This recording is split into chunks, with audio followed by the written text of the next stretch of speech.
Hi guys, welcome to Life of Hair. We're going to do a little different type of episode. We haven't done this for a while, so I hope you enjoy it. We're going to do a tutorial on razor cutting. Now, I've had loads and loads of requests over the years for razor cutting tutorials, and I've never actually got round to it. So I hope you enjoy this one. And if you enjoy it, then please hit the thumbs up button, subscribe to the channel if you're new here.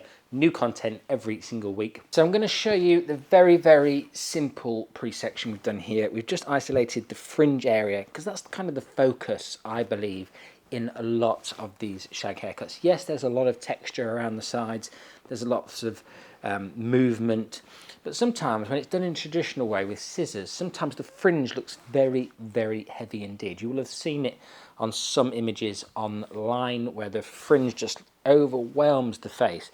And I think razoring is a really good way of combating that. So we're just using a straight razor. Here we've got the Yowie texture razor.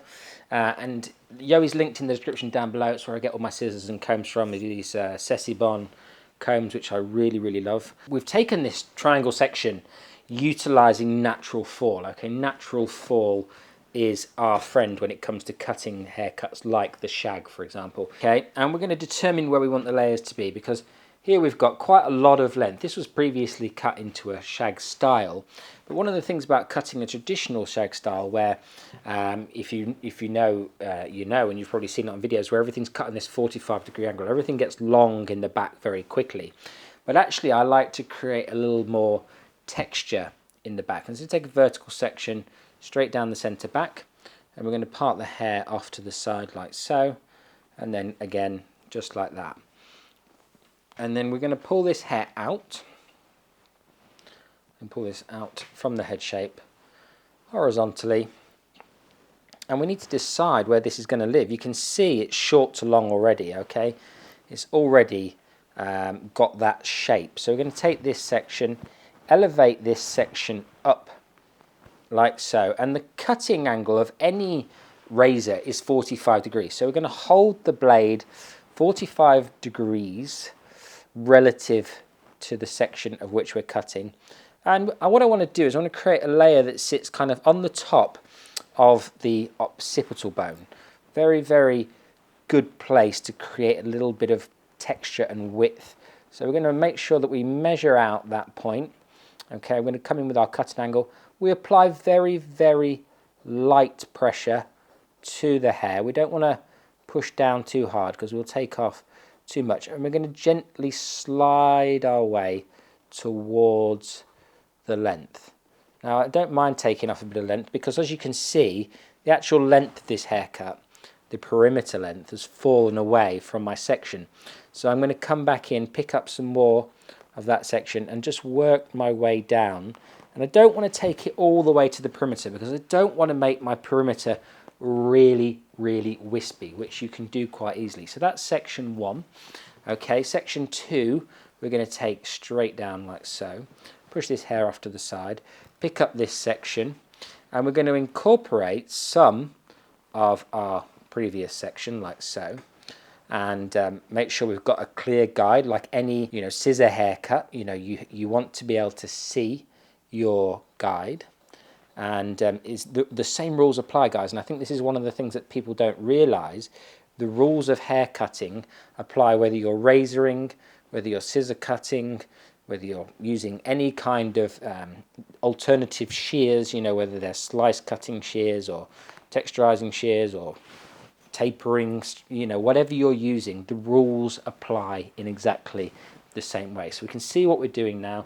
We're creating this more head-hugging feel. We've removed some of the weight in here, and it's sitting in tighter to the head shape. And so we're going to continue around the head shape like this. It's very, very simple indeed. It's quick to do, and it's very, very effective for these really textured hairstyles where we're looking for kind of mullet shaped or shag style haircuts. Okay, so we want to make sure that we're not doing anything that we wouldn't do with a pair of scissors in our hand, but we're creating a different look. So there's nothing wrong or right about this. Now obviously there's lots of opinions about razor cutting and texturizing shears and all those things, but you know, as long as you use the tools for the job that they were intended, then they all work perfectly. You know, it's when we start using them outside of the parameters of being used for their intended job. So, for example, I hear a lot of people, you know, saying that texturizing shears, you know, or tapering shears are, you know, terrible things, and etc., etc. Well, they're a terrible thing if they're used in the wrong context. Like all things in life, if they're not used correctly, then you're not going to get the results you're expecting, and you can get some really, really ugly results. But if you use them exactly how they were meant to be used, then you get the result that you're expecting. And I'm going to do, coming into 2023, a series of videos talking about using particular tools for the job that they were intended. You know, like razor cutting, for example. Elevation is still key in this particular technique. We can't just, you know, cut hair and not expect it to sit nicely if we don't use good elevation. Obviously, if we want a heavy shape, then we hold the hair down the same way we would when we're using a pair of scissors. So we're going to keep this hair elevated straight out from the head shape. I can clearly see my guide from my previous section. We're going to hold our razor at 45 degrees and we're going to work our way down. Now remember, through the sides, the hair gets weaker because of the ear. There's less hair here than there is here. So really, really think about that before, you know, you get yourself stuck into a technique, and make sure that you're fully aware of where you are on the head shape. You know, don't exclude the rules of cutting hair just because you're using a different tool. You know, think of it in exactly the same way. Okay, so we've worked our way around, and you can see now we have made a very, very light, really, really layered shape. Now what I'm going to do is I'm going to work around the other side, and I won't you know, go through that with you because it's exactly the same premise.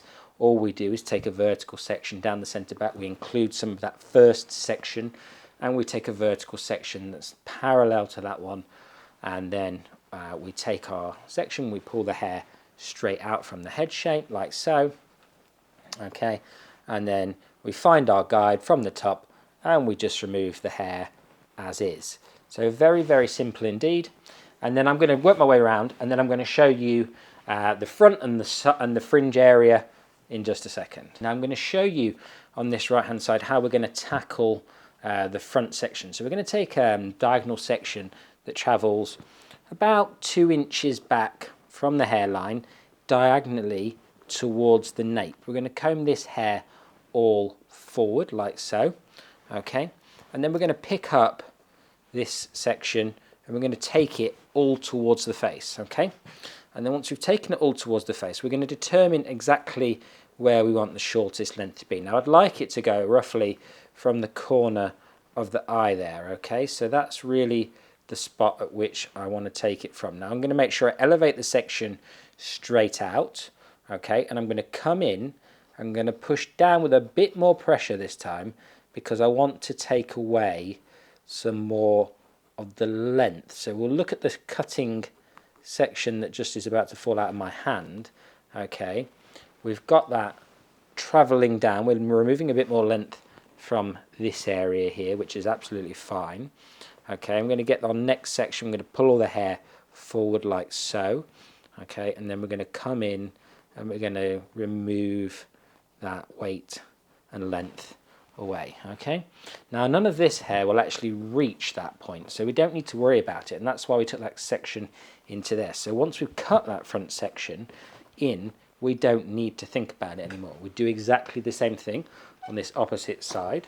Okay, we're going to take our section, and we're going to take a section that runs 1.5 or 2 inches back from the hairline all the way into the nape area. We're going to brush all of that hair back like so, okay, and then we're going to make sure that we're in front of our section. We're also going to make sure that we've got the same guide section there, so we've got the same amount of length coming off. We can always measure up comparative to the opposite side, so we're just below the eye socket there on that opposite side, okay.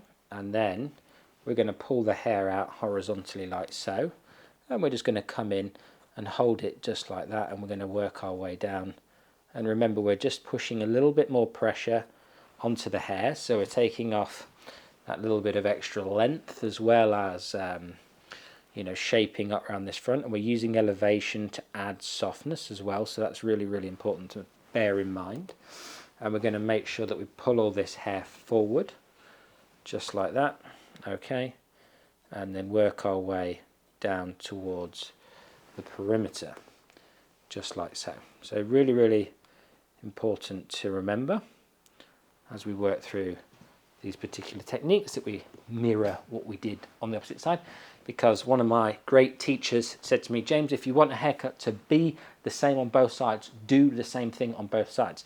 And I know that sounds absolutely ridiculous, but it's amazing how many times we're left with, you know, a different thing angle because of the geometry of our bodies. So really, really think about that, guys, if you want to improve your hair cutting generally.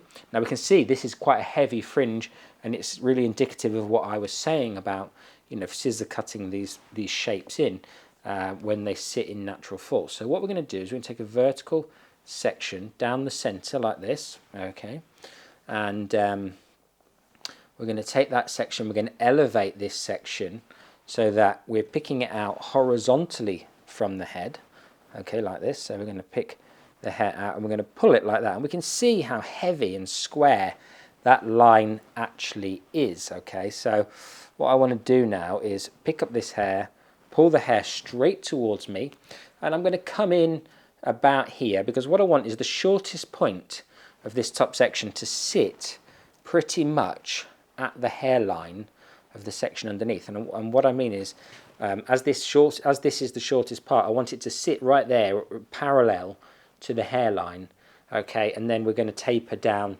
into a slightly shorter center point. So we will be removing some of this length, but only a tiny bit, because remember, when you make the hair lighter, it gets shorter.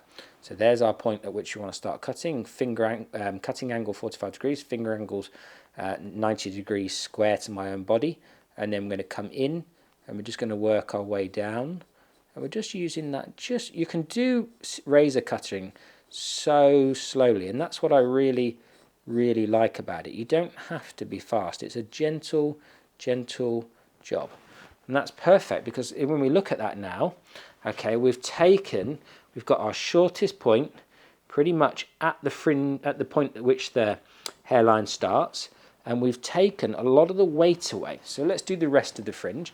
We're going to take a subsection here, okay, we're going to over direct that subsection to the middle just like that. So we've got a center section just there, straight down the middle, and we've got a diagonal subsection.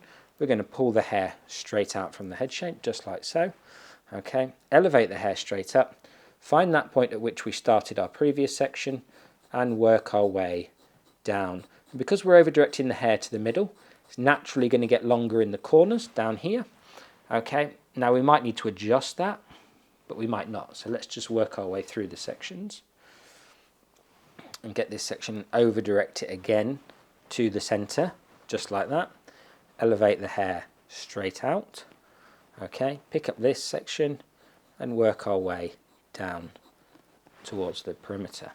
And we can see this side now, and we can compare the two sides. Okay, so we've got this side which is looking much heavier, and this side which is looking much lighter and much more fluid, and it's got a much higher chance of it blending beautifully into the rest of the haircut.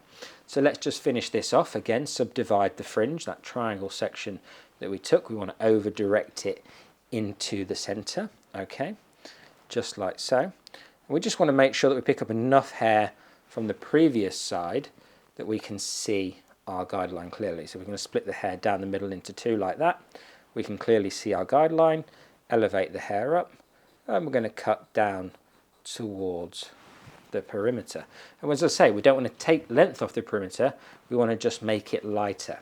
One more section, push it into the middle like so, vertical section straight down the middle, split the hair into two, pick the hair up just like that, over direct the hair into the middle like we did on the opposite side. Remember, it's back to, if you want a haircut to look the same on both sides, you do the same thing on each side. And I know that sounds ridiculous, but I've actually said that to many people before and they've like, oh yeah, that's a good point. So yeah, it does need to be thought about, and it does need to be practiced for us to do it consistently. You know, I think about that all the time, and I've been cutting hair nearly 20 years. I still think about, am I doing the same thing on both sides? Now what we need to do is we need to make sure that this is going to blend in nicely with the side sections that we created, and it's a little bit long comparative to what we did to the corner of the eye. So what we'll do, we'll have a little look at our section, we'll visually assess what needs to come off, and we'll just work our way down towards that point. And we just took off that little bit of hair there, and that will just help it to sit also going in that direction. We want this fringe to do a bit of that, you know, sweep off into the sides. So we need to do exactly the same thing on the opposite side like this. Elevate the hair up, finger angle, so we're covering the finger angle, so we're aiming towards that short point. Okay, and then we come inside and we just work our way down towards that length on the opposite side. We need to come back in again and just make sure that we've got that last little bit. That's perfect. And that is it, ladies and gents. There's lots of other techniques that I want to show you with a razor, how to remove weight, how to texturize, but I really wanted to show you this shag haircut, just like this. And what I'm going to do is I'm going to get some product in there. I'm going to dry it wavy. The razor shag, and we just styled it with a bit of the old Joico Curl Confident, which is a nice curl cream. Diffuse dried it, and you know, and this is what I was saying about cutting with the direction of the hair and the way you want it to sit. You can see the, you know, the fluidity in the fringe there, and the way that just sort of flicks out to the side. I love this kind of more 70s inspired feel with the extra layers through the back, you know, that you've got this extra volume going through there, and just utilizing the natural wave and texture. And it does bring out wave and texture into most people's hair, these type of haircuts. And you can just use your fingers to pick and pull at it and make it into whatever you like it to be. But I love these techniques, and I know that obviously one day they'll go out of fashion, but like all good haircuts, it will come back around again, just like it has now. It took a long time for this to become fashionable again though, so enjoy it while it's here. It's probably be another 50 years once this trend has passed. So I hope you've enjoyed this particular episode of The Life of Hair. So many tutorials in 2022, loads more to come in 2023. I'm going to be back with a bang in 2023. I'm feeling so much better after the year has been a bit turbulent. For some of you who may have seen the video where I spoke about it, I'm not going to talk about it anymore. It is what it is. It's time to get on with 2023. Thank you to everybody who has supported me continuously throughout this journey. I cannot tell you how much I appreciate you. And I'll see you again next week for another episode of The Life of Hair.